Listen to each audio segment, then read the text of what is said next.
جنید اکبر صاحب، پچھلے دنوں میں آپ نے بہت سے اعلانات کیے تھے کہ آپ کو تحریک وحریک چلائیں گے، اس کے بارے میں بھی آپ سے بات کرنی ہے۔ پہلے ذرا آپ کو آپ کے کچھ بیانات سنوا دیتے ہیں۔ میں چیلنج کرتا ہوں کہ خان صاحب اسی سال نکلے گا اور وہ جو ہارڈ لائنر ہے وہ لوگ سامنے آئیں گے، جو یہ درمیان والے ہے، جو ہومیوپیتھک قیادت جو ہے وہ سائڈ پہ ہو۔ جتنے بھی ہمارے روڈ ہے، چاہے گلگت بلتستان کی طرف جائے، چاہے ہماری سائڈ سے جائے، چاہے جی ٹی روڈ ہو، چاہے موٹر وے ہو، وہ ہم بند کرے، کی پی کی حدود کے اندر بند کرے، اسلام آباد کی طرف، پنجاب کی طرف، سارے راستے ہم وہاں سے بند کر لیں۔ تو آپ اسلام آباد کی طرف دوبارہ لانگ مارچ بھی کر سکتے ہیں؟ ہمیں نظر آ رہا ہے کہ ہم دوبارہ احتجاج کی طرف جا رہے ہیں، کیونکہ یہاں پر اداروں سے امید ختم ہوگی۔ جس سوابی میں یا مارگلہ کے پہاڑوں میں ایک ٹینٹ ویلیج بنائیں گے، یہاں سارے کی پی کے اور نزدیک پنجاب کے لوگ ہیں، کشمیر کے جو لوگ ہیں وہ آئیں گے۔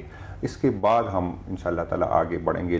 تو یہ ان میں سے کوئی بھی کام نہیں ہوا آپ سے؟ اچھا جی، آپ صحیح ہوئی کہ آپ نے اس پہ بات کی، اور میں ایکسپیکٹ ہی کر رہا تھا، اس لیے میں 4 مہینے بعد آیا ہوں اس پروگرام میں۔ میں پہلے دن سے جو سمجھ رہا تھا، آج بھی وہی سمجھ رہا ہوں کہ ریاستی اداروں سے ہمیں کوئی امید نہیں، اور خاص کر 26ویں آئینی ترمیم کے بعد جس طرح عدالت کنٹرول ہے، جس طرح جج کنٹرول ہے، جس طرح فیصلے کنٹرول ہے، تو ہمارے پاس پہلی اور آخری آپشن جو ہے وہ احتجاج کا ہے۔ وہ پہلے دن جو میں کرتا تھا، آپ بھی کہہ رہا ہوں، لیکن کچھ چیزیں جو شاید میں نے آج تک نہیں بتائی، میں جب سے صوبائی صدر بنا تو میرا تھا، اور میں آج بھی کہہ رہا ہوں کہ میں بیانیہ بناؤں احتجاج کے لیے اس کے، لیکن مشکل کچھ چیزیں ہے جو آج پہلی دفعہ میں وہ بات کرنا چاہتا ہوں۔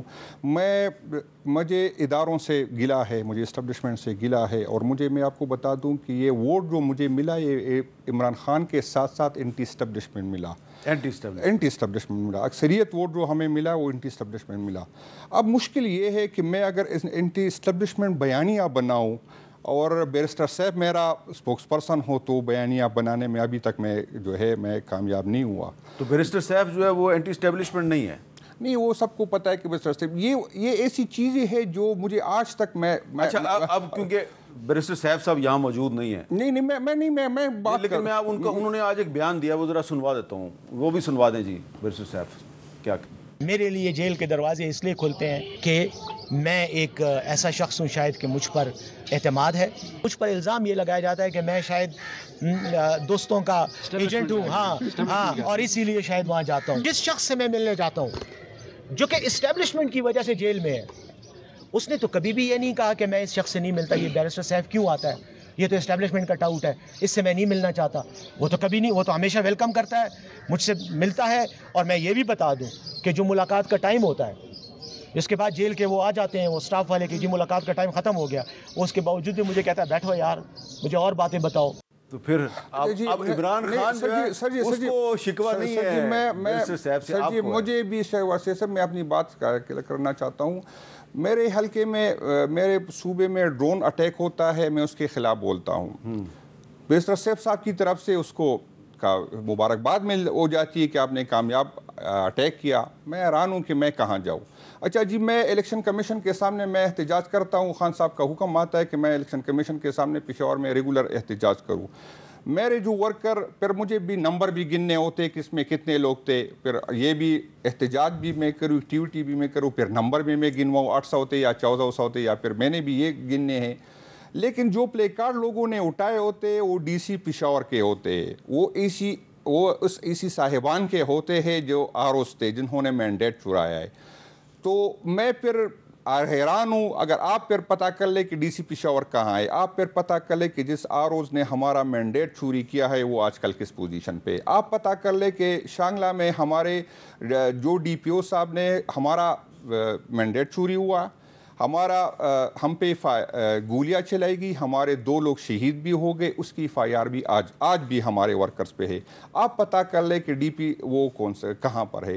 آپ پتہ کر لیں جی اینٹی کرپشن ڈائریکٹر صاحب جس نے ہم پہ لی گئی تھی، اسپیکر صاحب پہ، اس نے کہا کہ آپ نے کوئی مشین سے کوئی چیز چوری کی۔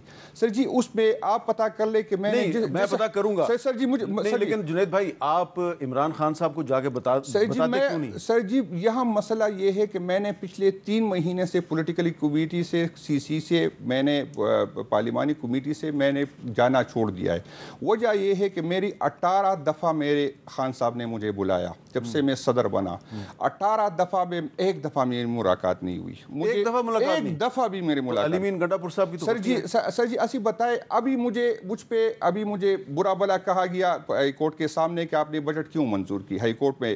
سر جی میں بجٹ کا میں یہ نہیں کہتا ہوں کہ صوبائی حکومت نے اچھا کیا کہ لیکن میں اس فیصلے کا حصہ نہیں ہوں. مجھے پتہ نہیں کہ خان صاحب نے یہ کیوں کہا اور خان صاحب نے کس وجوہات کی وجہ سے یہ کہا. مجھے جب میں PC کا چیئرمین تھا میں سے باہر کوئی ملا خان سے بات کی کہا کہ خان صاحب کہہ رہے کہ جنید PC چیئرمین شپ چھوڑ دے. میں نے ریزائن دی بیرسٹر گوہر صاحب کو. میں نے کہا یہ بھی لے صدارت اگر خان کہے یہ بھی چھوڑتا ہوں ایمنیشپ بھی اس کی امانت ہے. اچھا ایک ہفتے بعد وہی لوگ دوبارہ ملے. نہیں خان صاحب نے تو کہا تھا کہ نہیں خان صاحب نے تو یہ نہیں کہا تھا کہ PC چھوڑے. خان صاحب نے کہا کہ اگر یہ دونوں چلا سکتا ہے تو چلا لے. اچھا جی ابھی کچھ لوگ آ گئے باہر آ گئے. اس نے بات کی کہ خان صاحب کہہ رہا ہے کہ صوبائی فنڈ بجٹ پیش نہیں ہوگا. جب صوبائی بجٹ پیش ہوا پھر بات یہ آئی کہ خان صاحب نے تو کہا تھا کہ اچھا ہوا کہ بجٹ پیش ہوا لیکن اس کو پاس نہیں کرنا. اچھا جی اس حالات میں کس کے ساتھ میں کس طرح یہ بات کروں. میں جب بیرسٹر ہمارے جو اسپیکر صاحب تھے انہوں نے مجھ سے رابطہ کیا کہ مجھے رہنمائی کرے. میں نے کہا میرے پاس تو کچھ انفارمیشن نہیں کہ آپ نے کیا کرے. میں نے سلمان اکرم راجہ سے بات کی اس کو بات کروائی کہ اسپیکر صاحب کہہ رہا ہے کہ مجھے بتائے میں کیا کروں کہ پارٹی کیا کہتی ہے. میں نے کہا صوبائی صدر مجھے کہے. آپ GS آپ چیئرمین صاحب عاطف خان سے اس نے رابطہ کیا. عاطف خان نے اس کو میسیج بھی دی. تو سر جی اس حالات میں میں کسی فیصلے کا حصہ اس لیے نہیں بن سکتا ہوں. باقی میں نے جی ثوابی میں جلسہ کیا. آپ نے دیکھا پشاور کے کچھ صحافیوں نے لیکن ویڈیو نکالے کہ کتنے لوگ تھے. آج تک اسد قیصر صاحب شاہرام خان اس نے بہت محنت کی تھی اس جلسے میں. وہ آج بھی مجھے کہہ رہے کہ آپ کے جلسے کے لیے ہم نے محنت کی اس لیے صوبائی حکومت ہم سے اس کا رویہ ٹھیک نہیں ہے. جی اندازہ کر لے جی ابھی میں اٹھا ہوں میرے آفس سے اٹھا ہے. میرے ریجن کے GS صاحب جو ہے ریاض خان بنیر سے جس کا تعلق ہے جس کا بیرسٹر گوہر صاحب کے حلقے سے ہے اس نے کہا کہ میں نے آپ کے لیے جلسہ کیا میری پرانی اسکیمی بھی ڈیلیٹ ہو گئی. اچھا جی اندازہ کر لے اس حالات میں پروونشل گورنمنٹ جو ہے وہ جو آپ کا ساتھ دیتا ہے وہ اس کے خلاف کام شروع کر دیتی ہے. میں 5 مہینے سے مجھے جی میرے انپٹ سن لے جی. میں 5 مہینے سے ابھی میں نے بیرسٹر گوہر صاحب سے کہا میں نے کہا میں ایک صوبائی صدر ہوں. مجھ سے لوگ ایکسپیکٹ کر رہے کہ آپ جو ہے ماحول بنا لے جو جس طرح میرے ذہن میں تھا کہ میرے ساتھ تعاون ہوگا صوبہ ہوگا. میں نے کہا 5 مہینے سے میں اپنا DC کی ریکویسٹ کرتا ہوں کہ DC صاحب میرے پہلے سال کے فنڈ روکے. میں نے کہا DC صاحب مجھے کہہ رہا ہے کہ مجھے صوبائی حکومت کہہ رہا ہے تو بھائی جان یہ تو ہمیں لڑا رہا ہے تو اس کو تو کبھی چینج کرے. بیرسٹر گوہر صاحب نے مجھے کیا کہا ابھی مجھے کہا کنفرم کر لے. اس نے کہا بھائی جان آپ تو DC کی کہہ رہے میں 6 مہینے سے اپنی DPO کا کہہ رہا ہوں میرا چیئرمین کہہ رہا ہے. اس نے کہا نہیں ہو سکتا ہمارے بس میں کچھ نہیں ہے. آپ مجھے بتائے کہ اس حالات میں مجھے میں معذرت سے سر جی آپ سے میرے نومبر کو جو آپ ایکسپیکٹ کر رہے تھے میں نے آپ کو مایوس کیا لیکن میں وجہ بتاتا ہوں کیا وجہ ہے. میرے جی نومبر میں میرے 500 ورکر جو ہے 5000 ورکر پکڑے گئے. میرے اکتوبر میں 2000 ورکر پکڑے گئے.